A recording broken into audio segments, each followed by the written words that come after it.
Hello, everyone. It's good.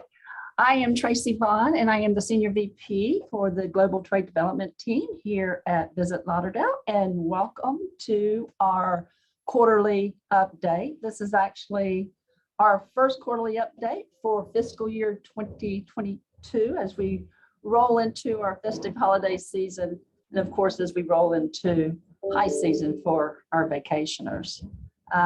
It is great to welcome all of you to this meeting. And I would like to introduce my team as well. Caitlan Etchevers and Paul Mason have joined me as well. And of course, Candace Hartsell is here, who will be talking to us in just a bit about some stats and some positive information. Quick overview of our agenda today. We will be probably about 45 minutes, I believe, is what we expect us to go. But we do want to give you some updates on what we've been doing over this first quarter of 2022 over the last 3 months. It's been a very interesting 3 months for us as we have ventured outside of state borders and U.S. borders to actually do some face-to-face events, and quite the learning experience, but all very positive. So we're looking forward to sharing that with you about what we've been up to. Give you a little bit of update on what's happening at the airport and the seaport, of course. And then we're going to talk about our future travel, what's coming up over the next quarter as we enter into calendar year 2022. I'm going to talk a little bit about a new program that we have, a training program, and then also about IPW 2022 that's happening here in the state of Florida in Orlando.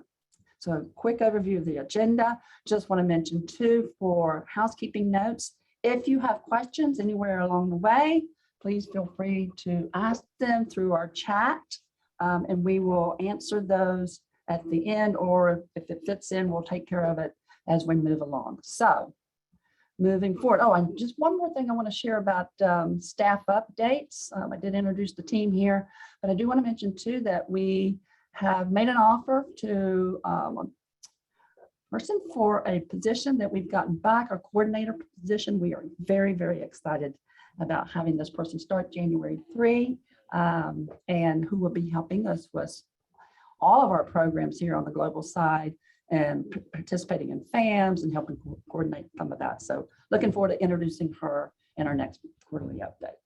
So moving forward, let's start with some great stats, right, Candace? Absolutely, thank you. So let's kick off with a slide you've likely seen before if you've joined us in the past for these quarterly briefings. These are the latest hotel metrics for Visit Lauderdale. Here we're looking at 11 months of data for the calendar year. So January 1st through November 30th, year-to-date occupancy is 70%, down about 8% when compared to our benchmark year of 2019. At our last update 3 months ago, we were sitting at about 72% occupancy. So we are experiencing a slight downtick from the end of the summer. ADR is slightly up, just under a half percentage point over 2019. So basically break even. That's an improvement from our last update when we were down 4% as compared to 2019. RevPAR is down 8% year to date, a 3 percentage point improvement since last update. Visit Lauderdale's demand continues to surpass 2019 by an average of about 2,900 rooms per day. Supply is up 10.5% and hotel revenue is up 1%. So let's take a look at the graph on the bottom there, at half the screen. That's showing percent change when comparing 2021 to 2019 by month. Each line represents a hotel metric. The dotted line there in the middle is a break even of sorts. So all points above the dotted line mean we exceeded 2019 performance for that metric for the month. Last time we met, we had just wrapped up August and we were still in that uneasy territory, sort of waiting to see the impact of the Delta variant. Despite our gains over 2019 narrowing down a bit, we still are in line with year-end forecast. So now let's talk a little bit about forecast. On this slide, quarterly forecast for 2021 is on the left. The black row of metrics in each quarter is what was forecasted. The green and red, or red and green indicator below the forecast is how the forecast compares to the same time period in 2019. The white bubbles are actual performance for the quarter and the percent change from 2019. Since our last update, we now have Q3 metrics. This is likely where you will see the Delta variant effect on our numbers. Again, the white bubbles are actuals. ADR and RevPAR outperform 2019 for Q3, but just not quite at the forecasted levels. Occupancy fell below the forecast. Definite correlation between our large increase in supply and demand just not quite keeping up pace with supply increase. As for the pipeline versus actual, we saw 4 properties come online for a total of 500 new rooms in Q3. Q4 is that last row of numbers on the left. If we look at actual October 1st through December 4th and compare that portion of Q4 to the same portion of Q4 2019, we are right in line with the forecast. Demand for those 65 days is down less than 1%. So that's great news. A side note, while November was a little soft in hotel performance as compared to the same time in 2019, the first few days of December were very strong. Saturday, December 4th was the highest daily demand for all of 2021, with more than 33,000 rooms sold. Friday, December 3rd was the 5th highest daily demand for 2021. A quick look at 2022's forecast on the right. Most recently released STR forecast did walk back Q1 a bit. So while forecasters clearly feel we will be close to 2019 levels, which is a strong signal that forecasters they're expecting demand to rebound during the high season. That's big news, and approach pre-pandemic levels, probably not surpass them. But it's also important to note that forecasters do not anticipate us continuing that late spring and summer surge that we experienced earlier this year. They do have May through September slightly below or kind of in line with 2019. Also important to note the pipeline, meaning the hotels that are expected to come online in 2022 has softened significantly in comparison to the past 2 years. So with a steady supply and increase in demand, we do expect occupancy to slowly start recovering. So the takeaway here, outlook is good, not great. How reliable is the forecast? A lot of fluctuation and uncertainty. I expect the next iteration of forecasts to be a little more muted as we navigate the new normal with variants, border openings, closings, required testing to travel. I don't think we're out of the woods yet, but the outlook is good. And this slide here is a very quick look at hotel pipeline. In 2021, we saw 10 properties open with another 2 scheduled to open this month. So we could possibly have a total of 12 properties open this year. 2022 has 5 properties in the pipeline for an additional 553 rooms. Note that just last quarter in Q3, we had 500 rooms come online. That's almost the same amount that were forecasted for all of calendar 2022. So a good sign that our supply will start to steady. As we've mentioned on previous updates, the dining app OpenTable is tracking diner data by tracking seated diners. It's a good indication of getting back to normal, and we are seeing dining recovery trend closely to our hotel metrics. On this slide, we're looking at year-over-year comparison of seated diners by month, indexing 2021 volume to 2019. So by hitting 100%, we're indicating we are at 2019 levels. Above 100, we're exceeding 2019 performance. Greater Fort Lauderdale is represented here in the hot pink line. We saw a dip from August to September, partially our normal early fall drop-off, partially also driven by the Delta variant. But we have leveled off there in October and November, and we're running about 18% above 2019 levels. Moving over to the airport, for the month of October, passenger traffic was about 88% of our 2019 volume, but we did see an increase from September to October, so that's a good sign. Thanksgiving passenger traffic was estimated to be over 600,000 passengers. Actual passenger traffic for the week was about 5% higher than anticipated. If we peek a little into the TSA checkpoints at Fort Lauderdale, we saw 7 to 8% increase in volume the last 2 weeks of November. For November, Fort Lauderdale had an average of 241 daily departures. That's up 8 since the last update. We are servicing 80 cities with nonstop service to all 50 domestic markets. On the international side, 59 daily international departures to 41 destinations in 19 countries. And you've heard me say this before, and maybe you've heard Steve Bellamy talk about it as well. But it bears worth repeating to put that international service in perspective. That's more service than Vegas, LaGuardia, San Diego, Minneapolis, Salt Lake City, Philadelphia, Detroit, and Honolulu combined. So that's pretty impressive. Last airport slide there, looking at the bigger recovery picture among top 20 large hub airports in the US for January through September, Fort Lauderdale ranks 13th in total passenger traffic and 9th in international passenger traffic. Fort Lauderdale is ranked 4th in domestic recovery and 10th in international recovery. During the next update, we should have some really good cruise passenger volume to chat about, and all good signs that we're headed in the right direction, and we're at a pace that's slightly accelerated compared to the forecast from a year ago. And that's all I have. Okay, thank you so much, Candace. We have a quick little poll here, if we can figure this out. We want to just gauge where we're at. Let's see, I'm going to launch, I think both of them started at once, but let's see. So what international markets do you see coming into your property or business currently? Let's see who's listening, and if you can pop in your... Oh, okay, I'm seeing some answers come in here. Awesome. And what international markets are you targeting right now? Sorry, this was meant to be GoToWebinar does it separately, but apparently not Zoom. Still learning this technology. But thank you everyone for sharing your information here.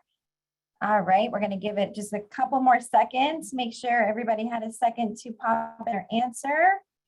We've got some good answers here. I see some winners. Can my fellow panelists see this or no?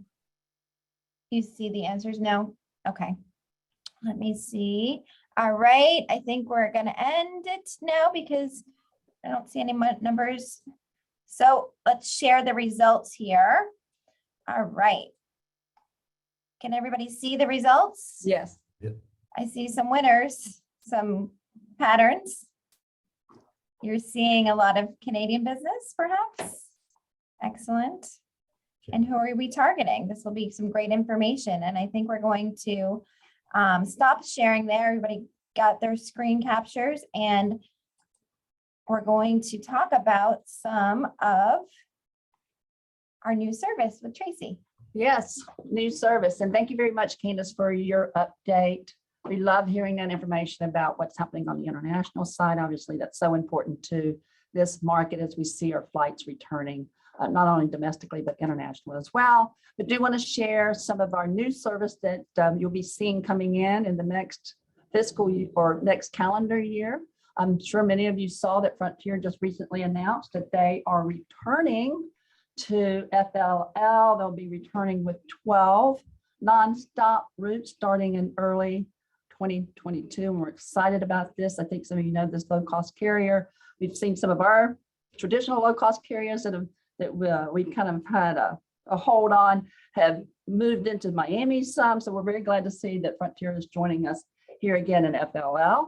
And then the big announcement that some of you may have heard in the last month was from Norse. It's a Norwegian group, Norse Virgin Atlantic.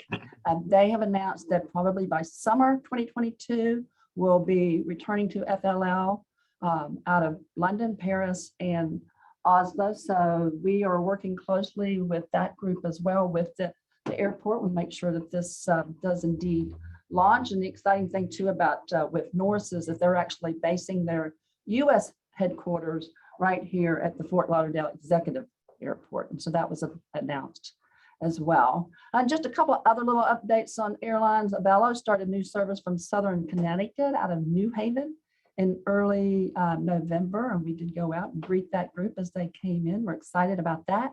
And Allegiant has just recently announced too, where they started Sioux Falls, South Dakota this month. And they're starting out of Appleton, Wisconsin in March. And so just some other interesting news coming out of one of our low-cost carriers. And just a tidbit of information about them as well that could be interesting for us. They are currently in talks with Viva Aerobus, which is a Mexican airline that is really intra-Mexico. They do have some service into the States, mainly Texas and I think Illinois. But if this does come to be, it gives both of them opportunities for some international and domestic service. So we're keeping fingers crossed that that could turn into something that is positive for FLL as well.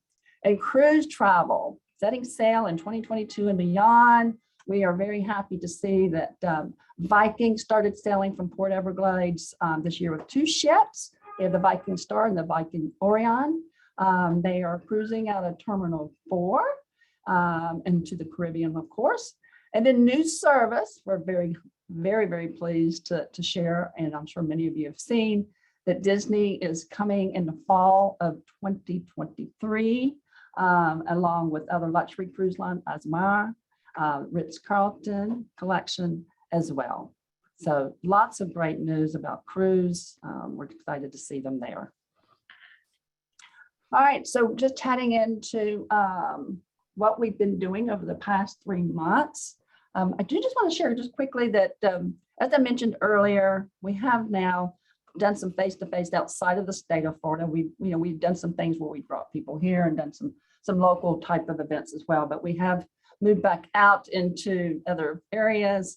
It's been very interesting. And I think for us, as we look at this, it's been for us understanding what travelers are experiencing and what they're having to do in order to travel. So I think that's one of our big takeaways of ourselves being able to get out and travel. So I am going to turn this over to Paul because he's going to give us some updates on what we've done on the international front.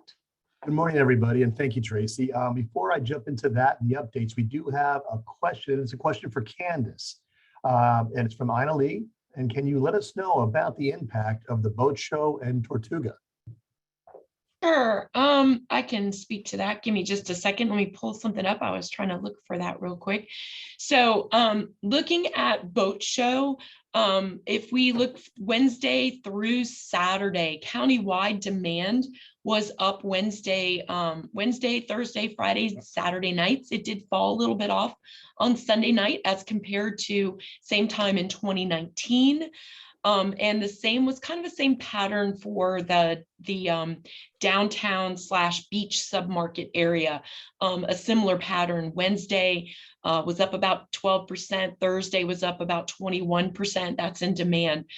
Friday was up 11%.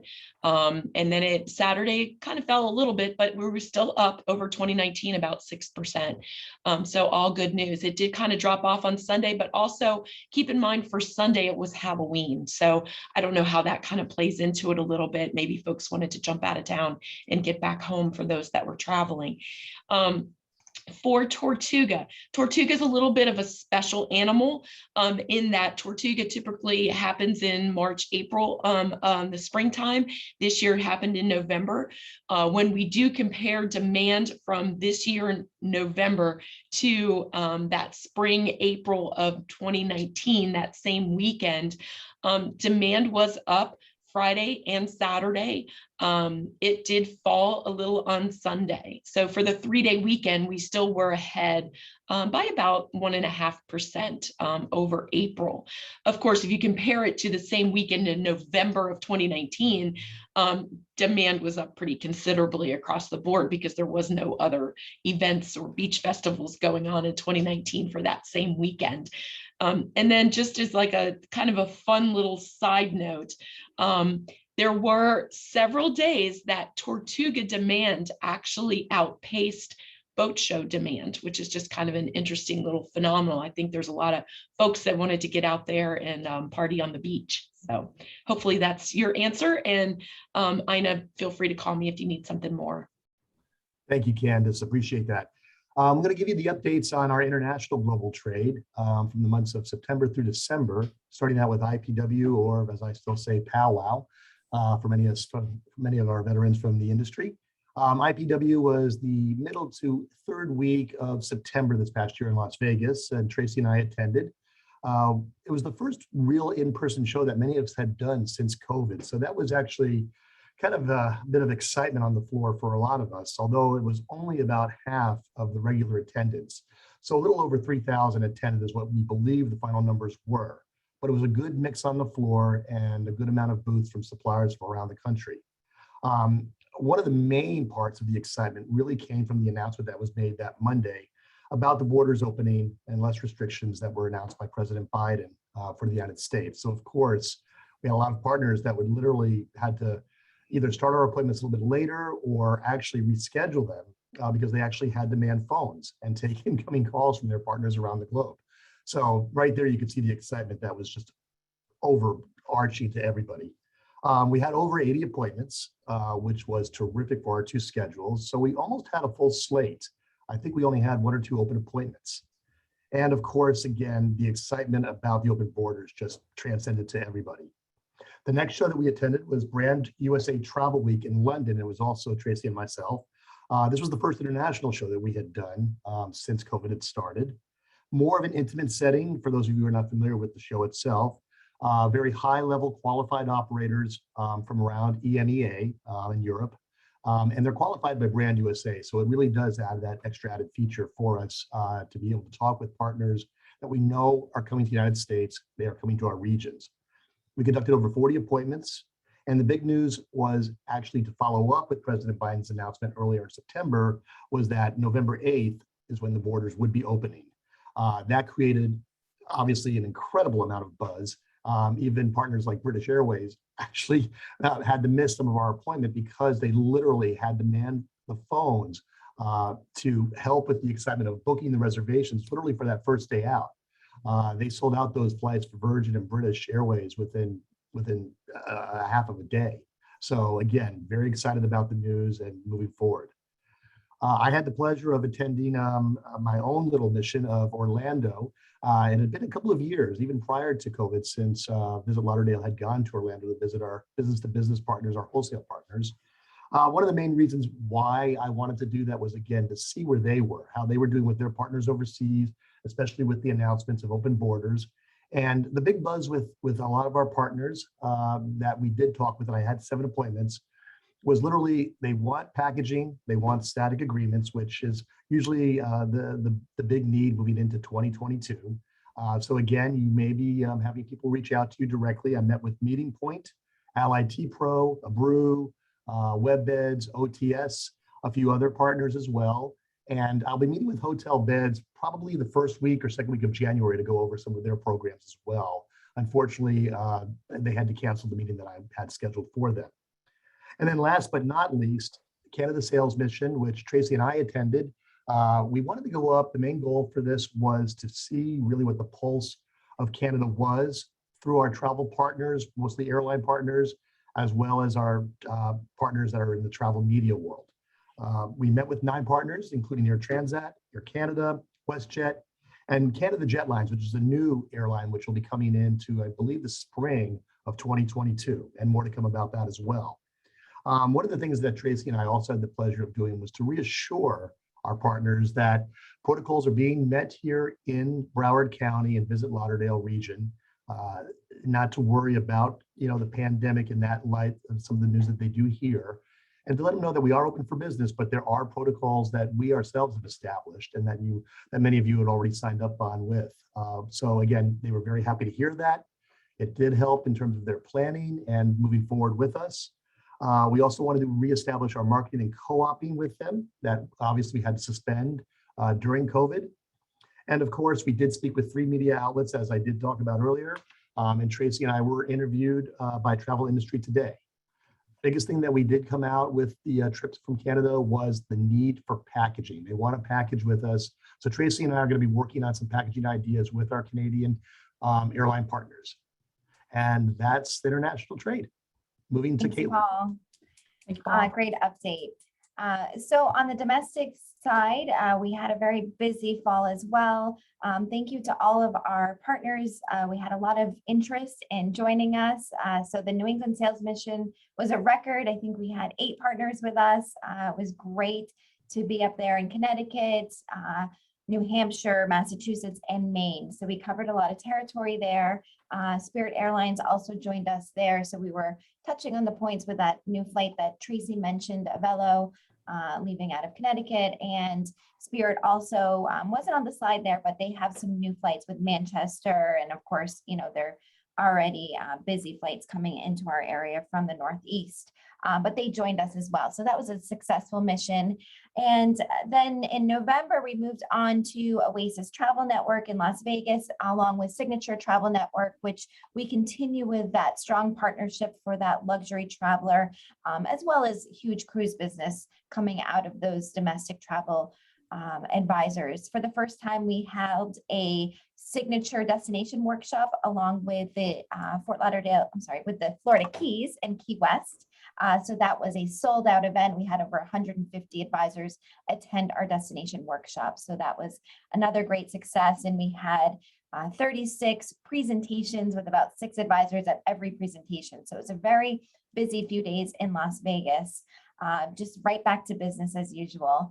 And Cruise World, we had another great event down in Miami this year. Thank you for Paul filling in for us on the domestic side. And we had some partners with the Port Everglades with us and other local hotel partners with us. We are looking forward to them coming back to our convention center next November. So we'll continue on as business as usual with Cruise World in Fort Lauderdale in November 2022. And that's it on the domestic side for the recent quarter. Let's see what's next, Paul. We're going to skip the poll because that already happened. But let's see, Paul, what's going on for January? What's going on for January on the international global trade side? I will be attending Florida Huddle on January 24th to the 26th. It's been a long time since Visit Lauderdale has been to Florida Huddle. So I'm obviously going to take a full slate of appointments. We do have a 10 by 10 booth that I will be attending for the region. We want to get the feel of the show and then of course report back to all of our partners to let them know what we're going to be doing moving forward. And then I have the pleasure of attending IITA, International Inbound Tour Association. That'll be in San Diego, and that is the, I think, second week of February. Thank God it's not Super Bowl weekend as it usually is. And it's more of a niche show. A lot of our receptive wholesale B2B operators are in attendance. And again, it's obviously not meant for the last couple of years. And again, we do want to feel how the show is and how it's going moving forward. We do have opportunities with both of these shows to look forward to bringing them to Fort Lauderdale. So again, part of this is appointments and part of this is a mission to see how the shows are so that we can move forward and have our partners involved with it, hopefully here in Fort Lauderdale one day in the future. Awesome. So as you can see on the domestic side, we start the new year running and we have several availabilities to join us. We're going to be sending out invitations soon for the New York Travel and Adventure Show. So this was the previously known as a New York Times Show, and the Travel and Adventure Show has taken over that show now, and it will be pretty much the same time and the same place, but maybe a little bit different feel. So we will be attending that with a small booth, kind of what Paul was saying. It's our first time attending as a Travel and Adventure Show in New York. So we're going to kind of get a feel for it. So we do have a smaller, just one booth there. But for the Chicago and the Boston Travel and Adventure Show, we do have double booths, and we have added on a travel advisor educational breakfast for both the Chicago and the Boston shows. So those will be in February and then in March. And we are going to squeeze in a Midwest sales mission. So who wants to join me freezing up there? So we're going to plan on, I'm planning that right now, but that will be in the end of February that we'll be going up there to meet with some of those partners. Kind of hit, I think it was Appleton, Wisconsin, where Allegiant said that they will be adding that new flight. That's a suburb out of Milwaukee area. So we have a couple of interesting cities that we have not been to for several years in person. So we're excited about planning that Midwest sales mission. And then at the end of March, we will be hosting Cruise 360 here in destination. And I know I'm going to get a lot of emails about this. We do have space to invite partners in our booth.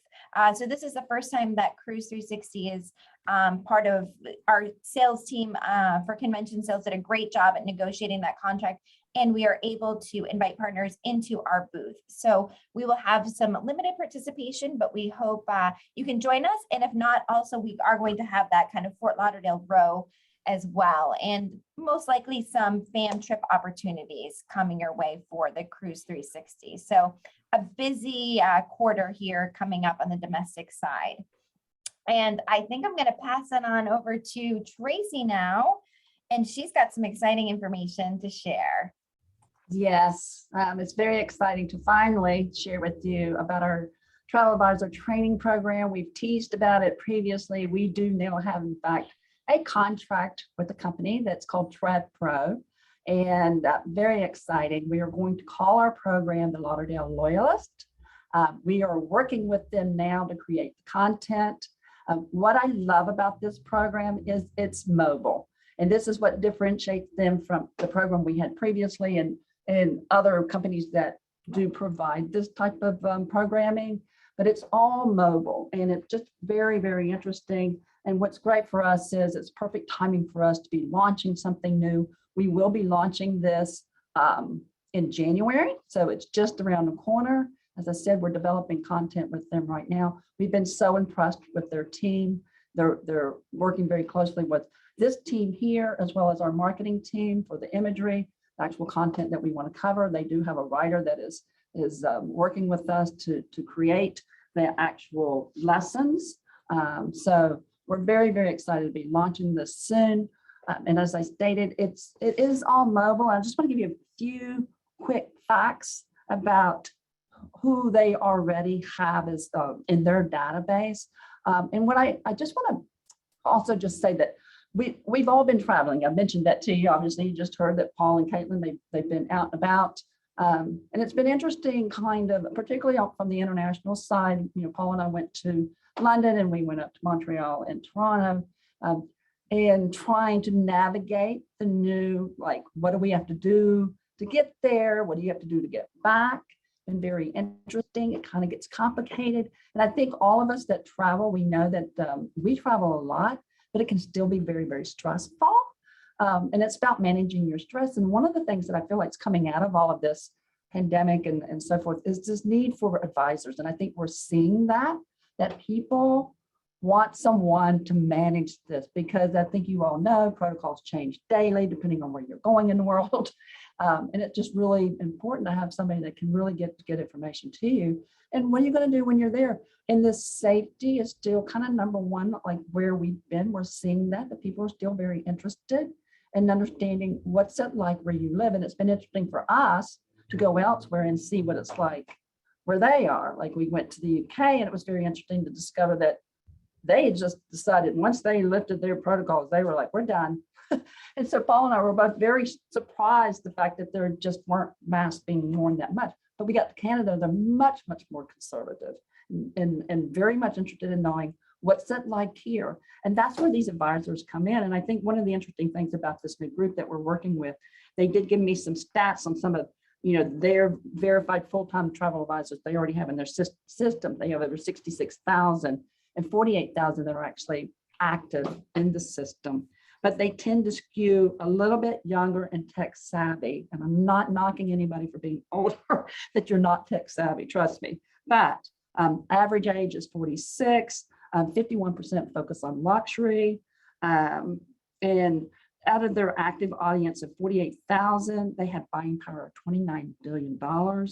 And 58% are with the host agency. So they're just so qualified. So we're so excited about this program because it's new for us, and their excitement from their team. They're just so proactive and on the tech side. How do we push all this out? And that's the key, is that because it is mobile, and agents can talk directly to their clients and send them our information directly. If they're out and they see something they want to share, or they've got a client calling them about, Greater Fort Lauderdale, they can send them information immediately if they're out from their phone. So we're very, very excited about it.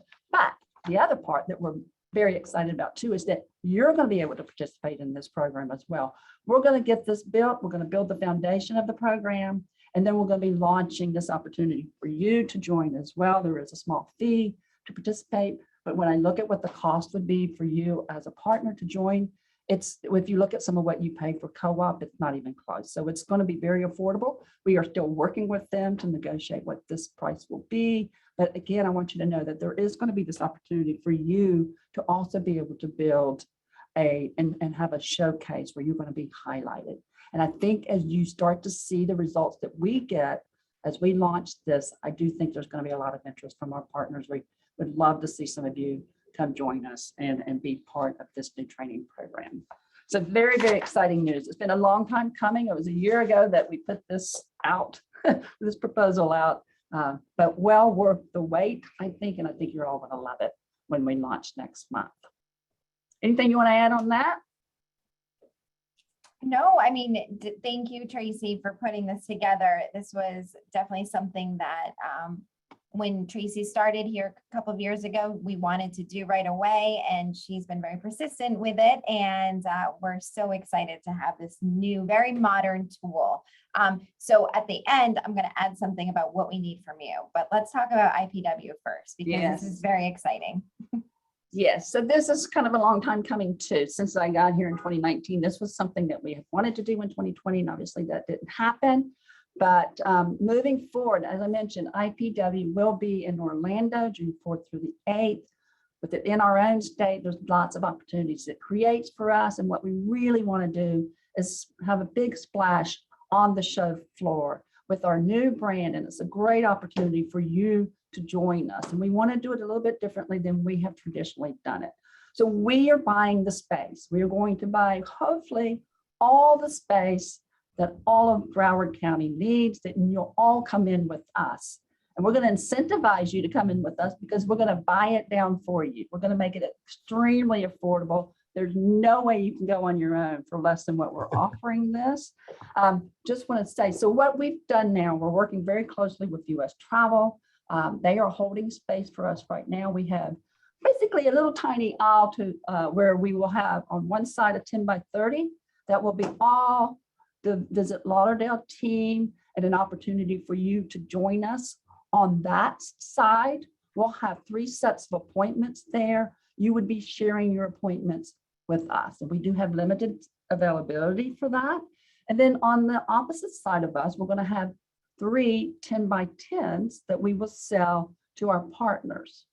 And we have secured this space now. We do need to launch this next month and get your buy-in. If we need more space, we will have that opportunity, and that would be a great problem for us to have, but we would be able to get additional space if that's what it comes to. But right now, so if you want to come in on a 10 by 10 of your own, you can do that. You will have your own set of appointments. If you choose to decide you want to partner with someone else to do that, if you're under the brand that you want to come in together, we can coordinate that for you as well. But the entire space is turnkey. So it doesn't matter which option you're going in. If you're going in with us, which is going to be $17.95, if you come on our side where it's all Visit Lauderdale and you're sharing our appointments, that's $1,795. I feel like I'm on an infomercial here. And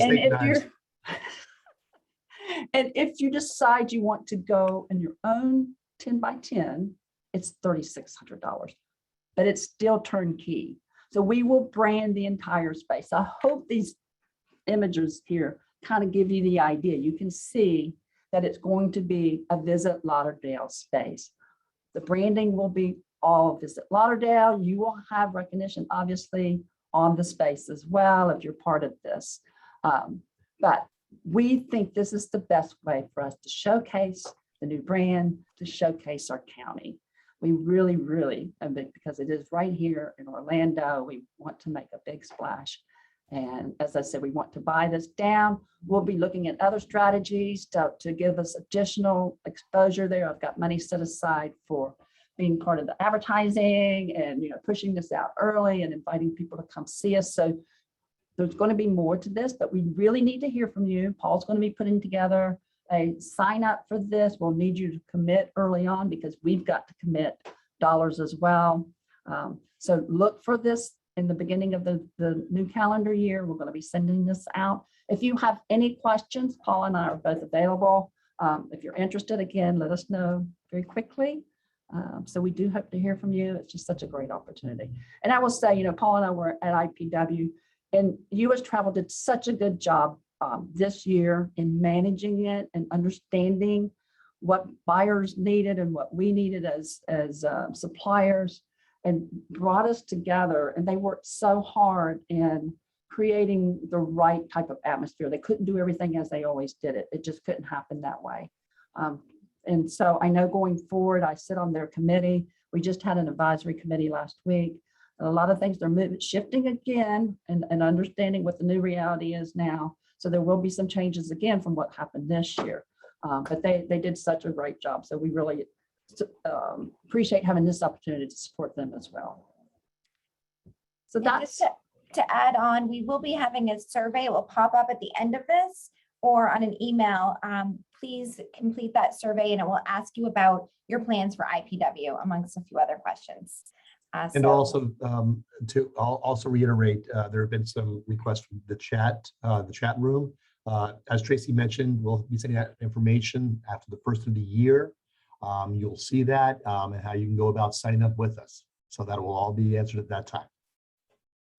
Yes, thank you. So stay tuned for those invites, IPW at the beginning of the year, and I will be sending out the New York Travel and Adventures show this week because that's coming up in January.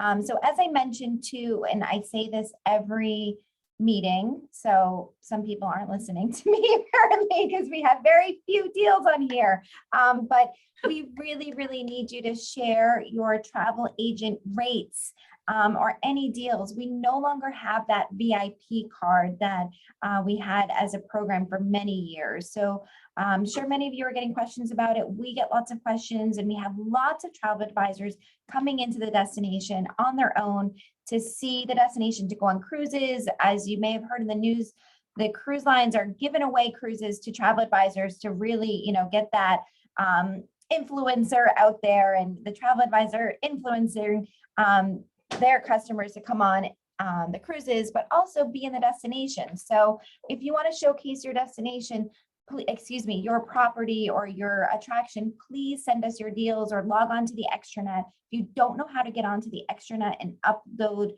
your deal, send it to me or talk with Rita, and we can get you that help that you need. But please upload that. And you don't have to put an actual rate. Okay, so you don't have to say my rate is $50 or my rate is 50% off. You can just put whatever deal and then have them go to your site or have them be directed to call you directly. But we just need to showcase it there. And that information will actually be on our education platform, on that mobile platform that Tracy was talking about. So we're going to have a whole area of tools and ways to learn more about your property and your attraction and things like that. So we really need this information. Please, pretty please. And you can always stay in touch here. So it will, visit lauderdale.com/travel-trade. But you can find our side of the Facebook and Instagram where you can interact with us at Leisure Lauderdale. So that's where you can find us. And hopefully you're following us. You can see some fun reels we're doing and fun things when we're out and about meeting with clients and things like that. So we always encourage that you stay engaged with us on that aspect as well. And I think we're coming to an end, right, Tracy? Yes. We promised about 45 minutes, and I see that it's 9:43 now. And it doesn't appear that there's any additional questions. But I do want to wish everybody a very happy holiday. And thank you all so much for joining us. And we look forward to working with you in 2022. Thank you. Thank you. Thank you, everybody. Bye.